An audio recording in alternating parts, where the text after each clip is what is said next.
The following was recorded in front of a live studio audience at the Studio 21 Podcast Cafe.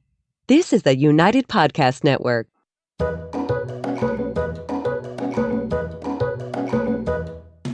Welcome to the Quirky Dog Podcast, inspired by some of the quirkiest dogs you can ever imagine and the owners who love them.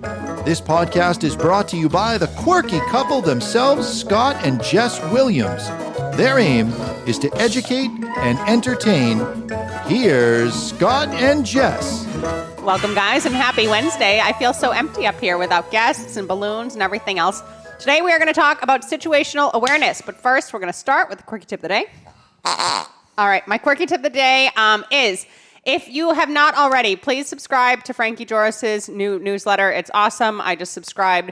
I've already gotten homemade dog treat recipes. Wow. I've gotten friggin' free trick videos. It's great. So go to dogpotentialunleashed.com and subscribe to her newsletter. We had Frankie on as a guest in our podcast, and she truly is one of the most wholesome, great voices out there in the world as far as dogs and just people and social justice issues and everything else. So go subscribe to her newsletter. Super happy stuff. Most of it, all of it so far that I know is for free. I'm all about social justice. You know me. You're all about all the things. I'm double fisting. What kind of coffee did you make? A vanilla cream puff or something? That's what I said, and that's why I gave it to you. Yeah, so I got coffee, I got water, Scott's got coffee. The 200th was great. Thank you guys so much for joining us and celebrating with us and everything else. I did want to touch on real quick, we are launching apparel just for the month of September. It will close. It is not a long-standing thing. Chrissy, did you already put the photo up, or are you going to do it now? Look, she's on it. She's amazing. Limited edition. Yeah, so there's different colors and a bunch of sizing options and everything else on the website. And the thing that is not pictured there is the dog apparel. And I want to touch on that very briefly because I had the guy order me some because I worry about dog apparel stuff. So this is the medium, you guys. I would probably have put this on Gigi if Gigi was still alive. Last night, I put the large on Sink. Sink is 30 pounds. She's 19 and a half inches. And it was a little tight. I'd maybe go extra large. Jimmy is our 45-pound Border Collie. He's 21 inches tall, and he's wearing an extra large. He was totally humiliated. He was a little bit. Well, he Poor came dog. to show you. It was borderline abusive. He came to show you that he was wearing it, and then you weren't excited. So He came to me for help. If you are going to order dog apparel, please reach out first and let me help you with sizing, because it just says on the website some poundage stuff, and they're always off. So it's a little bit different than you may think. The human stuff is pretty on par, and I'm super excited about all the new options. So please check out the link and order by the end of September. Okay, this is a Scott topic. I think it's a good one, babe. Well, I was thinking, again, just about talking with my clients out in the field every day. And situational awareness is a big part of, if you have a reactive dog, keeping yourself out of trouble and keeping your dog from getting triggered and blowing up, which is one of the big reasons people call me. And people are typically not in the moment, and we've talked about being present. And what they typically say is, came out of nowhere. Yeah. This little kid came out of nowhere. Yeah. A dog came out of nowhere. Nothing comes out of nowhere. Everything comes from somewhere. And it doesn't happen to us. And my Malinois is not a dog that I'd want a child to run up and give a big hug. I don't know how he would respond. Probably it would be okay, but I'm not certainly going to take a chance of anything going south, especially with little kids. Even just a paw scratch can really hurt a child's face.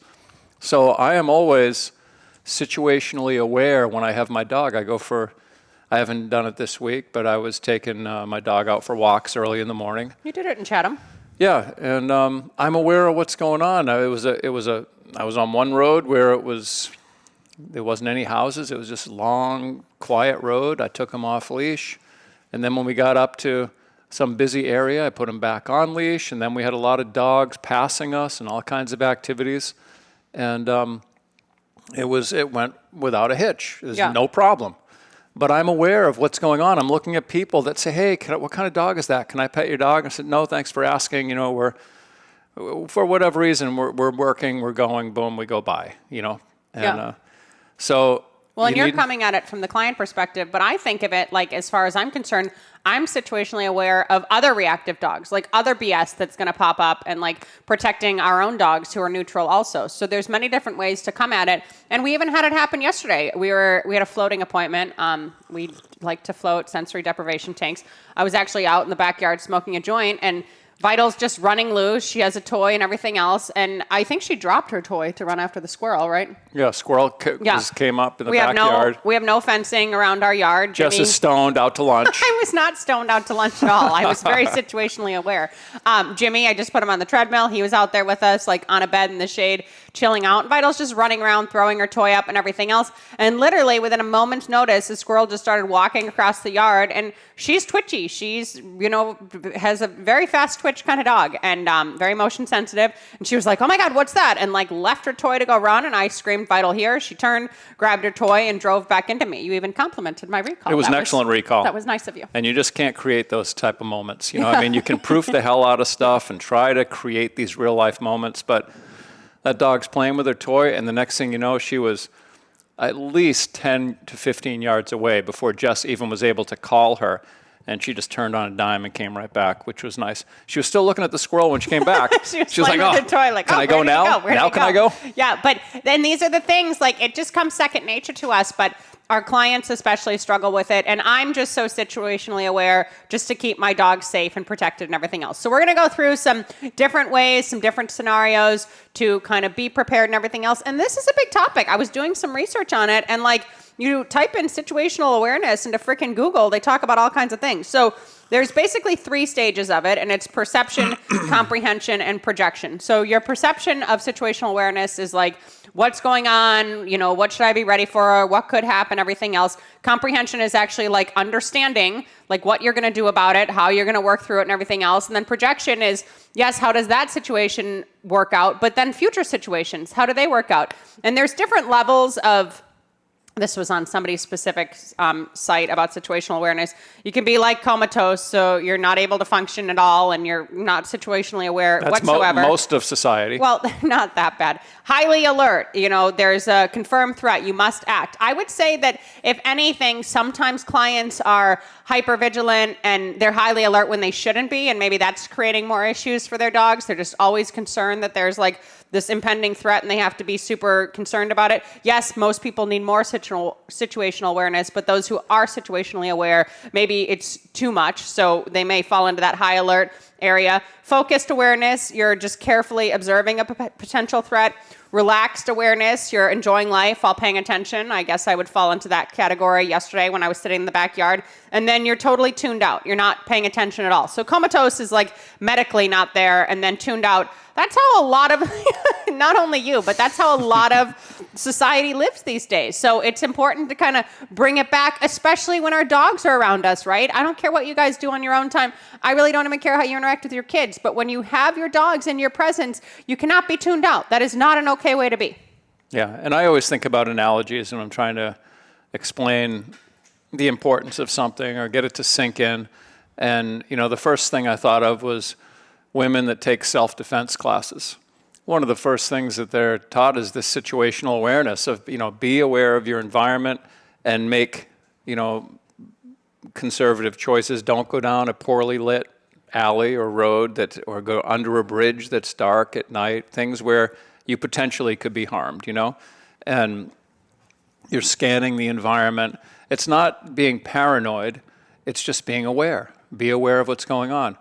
And people that are involved, again, with self-defense, martial artists, things like that, they're keeping people that they perceive as a threat always at an arm's length away from them. Because if they're within an arm's length, they can get hit. So if someone's coming at them, the first thing they're going to be doing is backing up. And they're just trying to maintain a certain buffer. And we do that with our dogs, too. If a little kid is running at me with my dog, and there's no parent in sight, and they're like, 3, and they're not listening, I'm going to try and create a buffer there, but I'm also maybe going to have to back up. I need to really get this kid to understand you're not going to make contact with my dog right now. In a polite way. I don't need to scream at the kid where he runs away crying and they say that man is very mean with his dog. But I'm just making sure that there isn't interaction where I don't want there to be interaction. Yeah, and this is hard, especially for some women, but both sexes, sometimes having to step up like this, like assert yourself. This is not something that's normal.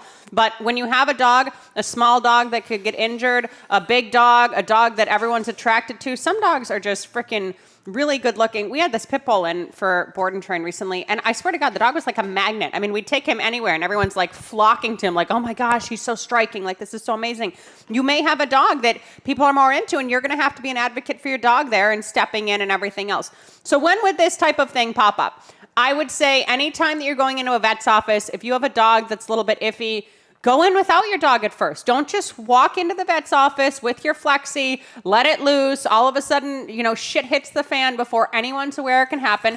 Walk into the vet's office, get a little bit of lay of the land, figure out what's going on, and then start your appointment, especially if it's a new vet's office, if you're not sure of the way the setup is or anything else. If you're going to, go ahead. I was going to say, your dog can be great. Yeah. I'd still do the same thing if I had a very, very social dog, because you may be walking into a dog that is not real social. So you want to just get a lay of the land, see what's going on in there before you take your dog and go walking in, Yeah, Scott's a little better about doing that than me. I bring our dogs in to the vet's office. I'm used to now. But yes, in general, it's a good rule of thumb. A dog show, another great situation. A lot of people that listen to this podcast, we have a ton of pet owners, we have some dog trainers. There's a lot of people who are competitively involved in dog sports. If you are going to a venue, I don't care if it's a venue you go to every weekend. Walk in, see what everything's like before you bring your crates and your dog and you're doing everything and you're setting up. See what's going on there, see what the energy feels like, see if there's a crazy reactive asshole dog in a soft crate near the door that everybody has to come in and out of, and then make your choices, figure it out. But figure out what's going on before you have to rush in with your dog and your equipment and everything. Hiking, huge one, you guys. A lot of people love enjoying off-leash hiking with their dogs. We fall into that group. Hiking can be a little bit dicey, right? I lived out in Colorado before I moved to New England. There were legitimate bears on the trails. Like, this was a thing. I would have, bells on my dogs and everything else. I needed to be very aware of what was popping up, what could be there, what could be around the bend, make sure I had excellent control of my dogs and everything else. This just happened with the squirrel in our backyard. When you're hiking, you can encounter deer, a little chipmunk. Some dogs love birds, even on the beach. They'll swim out in the middle of the ocean. If your dog is off leash and you are enjoying either a hike in the mountains or a hike on the trails or a walk on the beach, you need to be very situationally aware of what's going on to keep your dog safe and make sure you do not lose your dog in the process. Yeah, and when we were down on the South Shore last week, we were on a beach. We had Cousteau on a beach off leash, and this guy was in the water, and he stands up. He's in about 4 feet of water and says, "Is that a Belgian Malinois?" I was very proud. Yeah, yeah.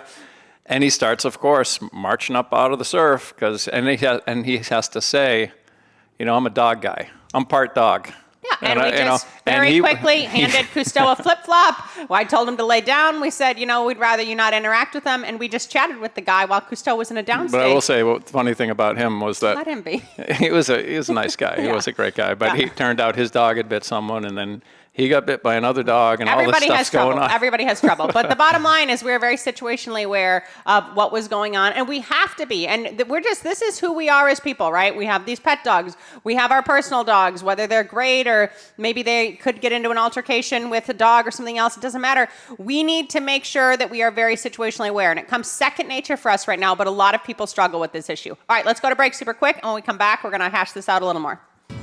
Want to keep up with all the latest from the Quirky Dog podcast like me and Murphy here? Then make sure you head on over to the YouTube channel and subscribe. Or if you prefer to listen to the madness, go on over to iTunes or Spotify and follow the Quirky Dog podcast. And hey, while you're there, leave a rating and review and let them know what you think of the show. Until then, keep it quirky. Go for it. I just wanted to say, with regard to that beach scenario, or if you're in this informal dog park, or even if you choose to go to a dog park, which I'm really against, before you just bring your dog and take him off leash in that scenario, we typically would be at a beach.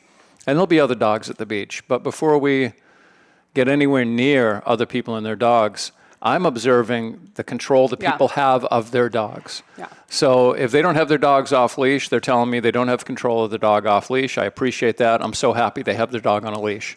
If the dog is off leash, I'm looking to see how far away does that dog course from the owner before they're coming back to the owner. Because if they're going 50 yards away, the person has no control of their dog. They're just walking the beach and allowing their dog to run and course the beach, but they have no control of the dog. And if someone's out there calling their dog repeatedly and they can't get their dog back, I mean, we don't take our dog. We don't go on the beach. We just, that's okay. This is not our day for the beach, and we do not take our dog on the beach because we know that they can't control their dog, and if there's a problem, it's up to us now to control our dog and their dog and deal with this chaos. And we just don't want to deal with that stuff. You can transfer that over to a group class with a group class of dogs or some sort of seminar or something else. If, people in a certain corner seem like their dogs are a little bit loose and they don't have great control, pick the other side of the room. Go kitty corner to that. And we're hoping that you can generalize these situations. We're not going to go through a million situations on the podcast. But one last one that I'll bring up is if you're bringing your dog to another person's house or maybe a hotel or something else, situational awareness is very important there. I would say more so another person's home than a hotel. That kind of is more clear cut sometimes. But legitimately, make sure you know the way the house is laid out. If they have a young child, do they have gates? Go in and figure out the way that is going to look. Hopefully you've brought a crate for your dog, or you can lock the dog in the bedroom and the dog can be safe and, everything else there. Just because you guys live a certain way doesn't mean that people don't have potpourri out on their tables. It doesn't mean that they don't have Advil that's spilled underneath their couch. Make sure that you are very situationally aware of a new environment that you and your dog are going into before you just bring your dog in and say okay, here we go. All right. So as far as, go ahead. I was going to say one thing about the walking. When I take my dog for a walk in the mornings, I'm addicted to my phone. I tend to look at the phone, right? Cell phones is my next topic. But great. Here I am with a dog that's a powerful dog, and I've even taken my earbuds with me, thinking, it'd be nice to listen to a podcast. And I never do it because I know that if I have earbuds in and a podcast going, it may keep me from hearing someone coming up behind me. Like it could be a jogger, it could be someone with a dog, it could be anything. So I have enough forethought and enough concern that whenever I go for a walk with my dog, and the nice thing about it, the benefit is I'm in the moment, I'm listening to the birds, I'm listening to nature, and I'm on a walk where I'm present with my dog, as opposed to having earbuds in and just like at the gym where you're oblivious to everyone around you and you're just doing your workout with this music cranking in your head, you know? No, that's a good point. And with cell phones, cell phones are an issue for our society, right? There's people literally walking along on the sidewalk, falling into holes. There is a reason that it is a law now not to be able to text and drive. Accidents went up. Cell phones are a problem. Cell phones allow us to tune out. They split our attention, everything. If you are going to be working with your dog in public, really ideally in private, I just think it's kind of rude if you're, trying to do a training session and you're just on your phone with your dog. Spend that time with your dog. If you're going to be hiking, with your dog, do not make that about the phone. Do not make that about podcasts. Have your own specific time for that. It will increase your situational awareness, and it will also increase your relationship with your dog because you're actually enjoying that time with your dog. You're not trying to take a conference call, get the dog off leash on the beach, and do freaking some sort of workout all at the same time. We're really big into multitasking in our society. When it comes to the dog, let's try to do one thing at a time and focus on the dog's safety and what's going on around the dog and keeping everyone around the dog safe and the dog and you as happy as possible. Yeah, I can tell you, we're not big on the retractable leashes, but when I was in California, the bank teller that I went to every day to do business with had her dog get hit by a car because the dog was on a flexi and it was parked on the side of the road. She's getting in the driver's side door, and her dog had the freedom to walk 8 feet out behind her while she's opening her car door and got run over by a car that just happened to be riding by, which was a terrible, terrible experience for her and so preventable. But again, it wasn't being aware of the possibilities of what can happen when you have a retractable leash where that dog has 10 or 12 feet to come and go at will in traffic. Yeah, this is very true. So let's talk about people. Everyone now in society is ADHD or ADD and, not everyone, but 99%. Yes, most of society is getting diagnosed with this as adults, everything. So I am not saying that diagnosis is I just do the medication. Not a real thing. Stop. Snort it. But legitimately, we've mentioned it before. Gabor Mate from Canada, he's done a ton of research on ADHD. Scattered Minds is an amazing book to read. You can get it on Audible. He just does amazing work. You can pull up an interview with him. If you are someone that has this propensity, or you have children that have this propensity, or you're a dog trainer and you have clients that have this propensity. You can just tell, like, you're talking to the client and they're anywhere but there. They're a million steps ahead. They're thinking about buying dryer sheets on the way home. You know, they're not there in the moment. Some things that you should start to maybe incorporate is some techniques like, hey, like, tell me 3 new things that you see right now. Or, you know, you can have your client start doing this. Like when you first go for a walk, look and see 3 new things on the trail that you haven't noticed before, and then focus on the dog. That will get people more in the moment. They'll get more connected. Your breath, that is a really good one. We very consistently with our clients are like, take a deep breath, be in the moment. How do you feel? Take a deep breath. Okay, are you connected? All right, start now. Closing your eyes. Obviously, this does not make you more situationally aware as far as the visual goes, but sometimes if you're sitting on a park bench, I want your dogs to be on leash, obviously, in this situation. Don't have your dogs running all about and then be closing your eyes. But sit there, close your eyes. You're going to start to have more senses. Your auditory senses are going to pick up. Your olfactory senses are going to pick up. There's going to be more ways that all of this kind of comes in and comes around. And if you think, oh, I'm not going to get this Zen-like in a class with my clients or anything else, we do these types of things. We do this all the time. Like, take a seat, take a breath, close your eyes, take a minute, you know, all of this stuff. And it helps people just be like more grounded, more understanding that, okay, this is what I do. And people can find mindfulness all on their own, but most people aren't going to seek it out on their own. However, you can bring it into training sessions, and it really is for the greater benefit of the dog. And as an aside, it's a benefit for the human, so they start to practice these types of things more. Can you think of anything else that I missed? Oh, yeah, a lot of things. All right, go. What else? Well, one thing I would say, a great way to keep you in the moment and be more situationally aware without having to work so hard is to take your dog on a walk where you've never gone before. Because I have found that, and it's the same theory about how most of the car accidents people have are within, like, I don't know, a 2-mile radius or a mile radius of their home. Because once you get into that familiar territory, you don't have to pay attention. If I'm driving through some city I haven't been before, I'm keeping an eye on those streets. I need to know where I am, what's going on, because I'm trying to get somewhere. I'm very much in the moment. But, you know, I got stopped by a cop at a stop sign that's right outside our house a couple of weeks ago. And the cop, you know, he luckily I didn't get a ticket. But he asked me, you know, did you see the stop sign? And I'm thinking to myself, I don't think I've ever stopped at that stop sign. Like I've been there 4 years. Is it a yield or a stop? The thing is, the road I go on to, you can see so far down both sides that you can see for a mile away if a car is coming. So I do this rolling stop every friggin' day. I'm not thinking. I'm just going through the motions. And when you go for a walk in the same neighborhood, the same kind of thing can happen. You can wind up halfway through the walk and not even be aware of anything that happened around you because you've done that same walk so many times. You don't have to think about it. And that's what leads you to daydream and look at your phone and do different things because you feel as though you're familiar with the environment. You know where the potholes are in that street. So you just keep going. But if you put your dog in the car and go to a new environment, take him out and go for a walk, now you're looking around like, I haven't been here before. I wonder if there's dogs on this street or what's going on. Yeah, and it's funny you say that because we were talking about if you had, you know, issues with your clients that have situations like this. When Scott and I had a facility, we frequently would switch up where we trained for some reason or another. I don't know why. It wasn't like we always got in the car and did field trips. A lot of it had to do with nose work, and we wanted to go work in the bathroom and do hides there or whatever. But, you know, sometimes we do a class in the parking lot. Sometimes we do a class in the gravel yard. So if you have a client that isn't really great about honing in, that is a good one too. Try to maybe say, hey, I'll meet you at Home Depot for the next class. Or, hey, let's work, you know, out front in the lobby rather than go into the big training facility this class. Switch it up a little bit on them to see if that can get them more present. That's a good one. Yeah. Did you have other things that I missed? I mean, I know that we can go into mindfulness forever, but I'm just trying to just being, you know, just be aware of the surroundings. That's the whole thing because, like I said, you know, the common thing that people tell me is that this person, this dog, this kid came up out of nowhere. I had no time to respond.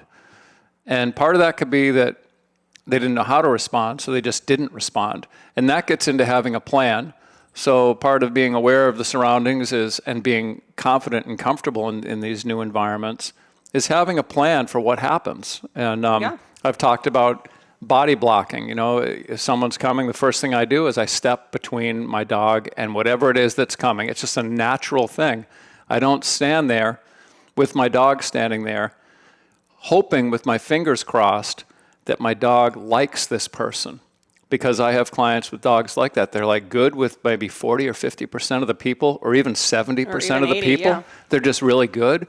And then another person will spook them and they'll hackle up and lunge. And they don't understand why. Yeah. Rather than trying to figure out why right now, let's make sure that doesn't happen.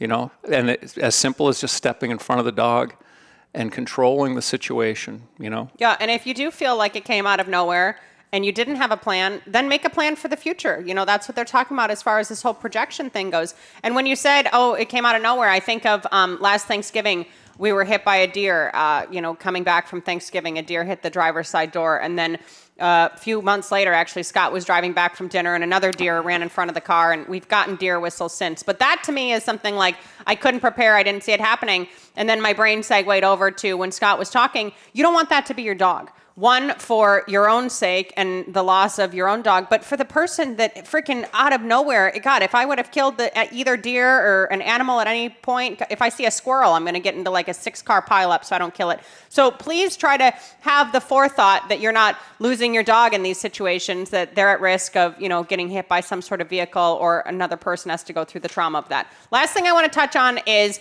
how do certain situations make you or your dog feel before, during, and after? And this is more than situational awareness. It, taps into emotion and everything else a little bit. But I do think it's important, because there's things, some dogs are fine, some people are fine, and then there's a certain tech, or there's a certain vet, or there's a certain groomer, or you go for a walk with a certain friend, or a certain daycare employee takes your dog that day, or a certain dog walker if you have a company that rotates dog walkers, and the dog and the person just don't mesh very well, or the dog has a specific dog they don't mesh very well with, or maybe you feel ickier after. I don't know, like, be mindful of your own emotions. I was feeling good, and then I saw this person, and then I feel a little less good. I'm a little lower after this. Be thoughtful about these sorts of things and start to tweak the way that you handle things. Say, like, hey, do you mind if we see a different tech at one point? Change vets' offices if you need to. Don't keep going into these situations where it's like, wow, 95% of the time we have zero issue, and then there's just a little something energetically off here that really is not getting better ever. Why do you keep entering that situation? Be situationally aware of how you feel before, during, and after, and get a little bit of a read on your dog. It's hard. They're not going to tell us exactly what they're feeling with their emotions, but we know our dogs. We know, he doesn't really like to deal with that person. It's just like how we don't have the kids going to hug the uncles anymore. Your dog doesn't have to freaking go greet everybody and be everybody's friend if they don't want to. Especially the creepy uncle. Yeah, and the dogs have the same way. Dogs have a sixth sense, you guys. The dogs that are like, oh, I don't know, I don't really feel that great about something. And to segue that over to the competitive sector, again, for those of you who are competing, if you go to a certain show site and every single time after, your plantar fasciitis is blowing up from walking in between, and you have all this pain, or your lungs are bad from running in dirt, or your dogs are sore from whatever the surface was, this is less about emotion, more physical fallout. Stop. Be more situationally aware. Unless it's world team tryouts, stop entering that show. Your freaking titles and your qualifying scores are not that important. Be aware of how you feel, because it's hard to feel good in society. So let's set ourselves up to feel as good as possible, as often as possible. Yeah, and then I was thinking this morning when we were talking about the situational awareness, I was thinking, what profession requires the most situational awareness? And to me, that was the Secret Service. And so if you think about the president being the dog, right? And they're out walking their dog. You look at those guys. I looked at videos. I was trying to find a picture of, I Googled Secret Service person looking at their cell phone while working. You won't see it. Those guys, when you look at them, they're scanning the crowd. They're calm, they're scanning the crowd. First thing they do, first line of defense, body block the president. Someone's coming in, a threat, body block. They're a shield, they're a human shield. They're willing to take the bullets for the president. Very similar, And it was just an interesting analogy, because a lot of things they do, they're looking for a threat. We're looking for, is there a kid that's going to run out? Is there a dog that's going to come? If you have a reactive dog or a fearful dog, you're just looking, and they're not stressed out. They're very calm.